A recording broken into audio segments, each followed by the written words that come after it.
दोस्तों नमस्कार, मैं गौरव चौधरी अपने YouTube चैनल पर आपका स्वागत करता हूं। और आज हम आपको दिखाने वाले हैं एक जौ की इतनी अच्छी किस्म के बारे में जो आज तक आपने ना देखी होगी और ना सुनी होगी, जो कि बिल्कुल गेहूं की तरह होता है। तो हमारे साथ कृषि विज्ञान केंद्र के जो एक्सपर्ट हैं और जो वैज्ञानिक हैं वो आए हुए हैं, आप देख सकते हैं सभी लोग खड़े हैं। तो पूरी जानकारी हम आपको अभी देंगे इस वीडियो के माध्यम से, और आप इस वीडियो को बिल्कुल स्किप ना करें, ताकि इसमें पैदावार कैसी होनी है और इसे कैसे पैदा किया जाता है और कितना उत्पादन इससे निकलता है, वो हर चीज़ की जानकारी आपको दी जाएगी।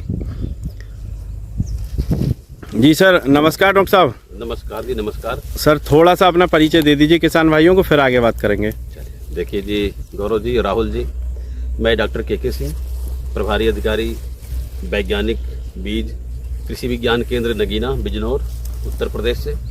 जैसा कि अगर कृषि विज्ञान केंद्र की बात की जाए तो कृषि विज्ञान केंद्र काम क्या करता है, तो अगर उस कड़ी में जहाँ पे आज खड़े हैं हम, वह एक काम बता रहे हैं। कृषि विज्ञान केंद्र काम ये होता है कि जनपद के लिए अच्छी से अच्छी तकनीकी लाना और उस तकनीकी को जनपद के किसानों में प्रसार करवाना।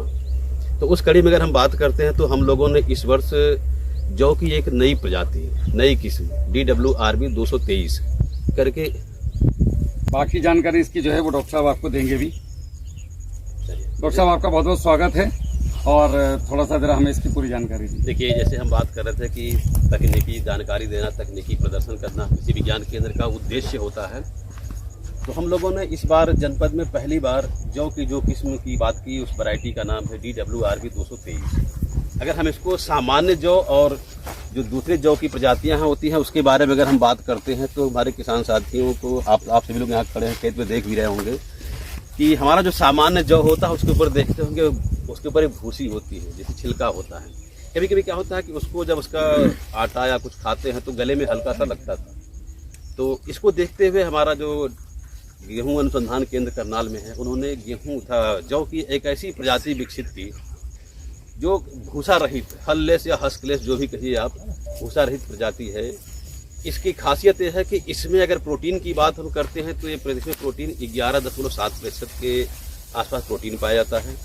और अगर आयरन की बात की जाए, देखिए सेहत की बात होती है कि 47.4 या 7% ppm इसमें आयरन भी पाया जाता है।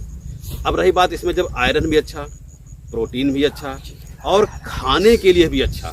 खाने के लिए कहने का मतलब, जो पिछला हमारा जो होता था पहले वाला, जिसे भूसी होती थी, उसको खाने में थोड़ी सी परेशानी होती थी, उसकी अपेक्षा इसका आसानी से इसका उपयोग किया जा सकता है। इसका रोटी खाई जा सकती है आसानी से, रोटी या सत्तू बना के खाया जा सकता है। और जहाँ तक रही बात, अगर इसकी उत्पादकता की बात की जाए तो रिसर्च के आंकड़े जो बताते हैं लगभग 64-65 कुंटल 1 हेक्टेयर, यानी बिजनौर का 12 बीघा, यानी बिजनौर के 12 बीघे यानी 1 हेक्टेयर में लगभग 64 कुंटल का इसका उत्पादन क्षमता होती। वहाँ तक किसान ले सकता है, गेहूँ के बराबर। हाँ, वहाँ तक गेहूँ के बराबर किसान वहाँ तक ले सकता है। अब रही बात इसकी कि पकने की अवधि क्या होती है, इसकी कितने दिन में पक जाती है। जिस दिन हमारा किसान बोता है उससे 138 से 140 दिन में पक जाती है, और इसमें कोई रोग नहीं आता। जो पिछले हमारे कुछले जो प्रजातियाँ होती थी उसमें क्या करते हैं, रोग आता था, जो बीमारी आती थी, उससे बचाव करने से रोग भी नहीं आएगा। अब फायदा क्या है इसका, देखिए फायदा है कि पहली बात तो इसमें खुद रोग नहीं आएगा, और इसको जो खाएगा उसको रोग रहित बनाएगा। मतलब कि हमारे शरीर के अंदर प्रोटीन, आयरन की अगर मात्रा की जरूरत पड़ेगी तो उसकी मात्रा इसको बढ़ाने का काम करेगा। और दूसरा, ये हमने उगाई भी प्राकृतिक है एकदम। और अगली बात यह है कि किसान की आमदनी भी बढ़ाएगी, क्योंकि भाई सीधी सी बात है, जो जितनी अच्छी चीज होती है उसका रेट भी अच्छा मिलता है। तो कहने का हमारा मतलब है कि हमारा उद्देश्य था हमारे कृषि विज्ञान केंद्र का कि हम जनपद के किसानों को कुछ नई चीज दें, नई दिशा में काम करने के लिए। तो हमारा पहली बार हम लोगों ने जहाँ पे हम खड़े हुए हैं, यहाँ पर फुलसंदी गांव है, फुलसंदी गांव के जितेंद्र क्या कहते हैं, ओमवीर जी हैं। इनके साथ में सहयोगी कहिए आप, इनके साथ लगे हुए राहुल जी हैं, गौरव जी हैं, जितेंद्र हैं। अब इस गांव के आप सभी लोग इससे मोटिवेटेड हैं कि अगले साल हम इसको और आगे बढ़ाने का काम करेंगे। तो हमारा भी उद्देश्य है कि जितेंद्र जी, अगर जितेंद्र जी कह रहे हैं कि ओमवीर जी, जितना इसमें पैदा हो आप खुद खाइए, आपके गांव के लोग और आसपास के जो भी इसका बीज लेना चाहें आप उनको बीज के रूप में दीजिएगा। बीज का रूप समझ के कहने के मेरे मतलब फ्री में नहीं देना, बिल्कुल बीज के रूप में दीजिए।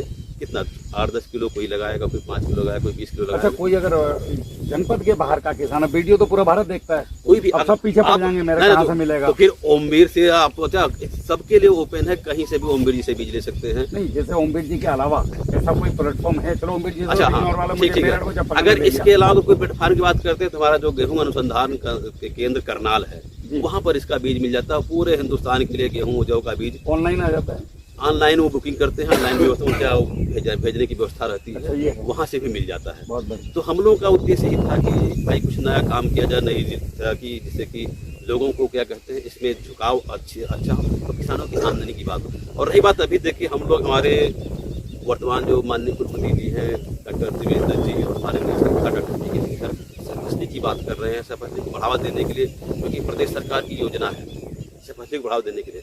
अगले साल जैसे इस बार हम लोगों ने गेहूं, गन्ने के साथ गेहूं, गन्ने के साथ सरसों, और इस समय गन्ने के साथ उड़द, मूंग, गन्ने के साथ तिल की बात कर रहे हैं, तो अगले रबी के सीजन में हम गन्ने के साथ इस जौ को भी ले जाएंगे। यानी हमारे साथ गन्ना रहेगा, जौ रहेगा, गन्ना गेहूं रहेगा, गन्ना सरसों रहेगा, गन्ना चना रहेगा, अक्टूबर में। हाँ अक्टूबर में गन्ना मटर भी रहेगी। और साथ ही साथ इधर के फसल की बात जो भी हम लोग अभियान में लगे हुए हैं, जो चला रहे हैं, इसमें क्या कहते हैं कि उड़द, मूंग और साथ ही साथ तिल, ऐसा फसल में भी हम लोग इसे काम करेंगे। और हमारा जो मोटिवेशन की बात करते हैं, तो हम लोगों को जो ऐसे अभियान में हमारे मोटिवेशन करने के लिए हमने दोबारा फिर कह रहे हैं, हमारे वर्तमान कुलपति महोदय श्रीमान श्री डॉक्टर त्रिवेंद्र जी और निदेशक प्रसाद डॉक्टर पी के सिंह जी का बहुत बहुत आभार कि आपने इस अभियान में कहा कि कृषि विज्ञान केंद्र और तेजी से आगे बढ़े। धन्यवाद।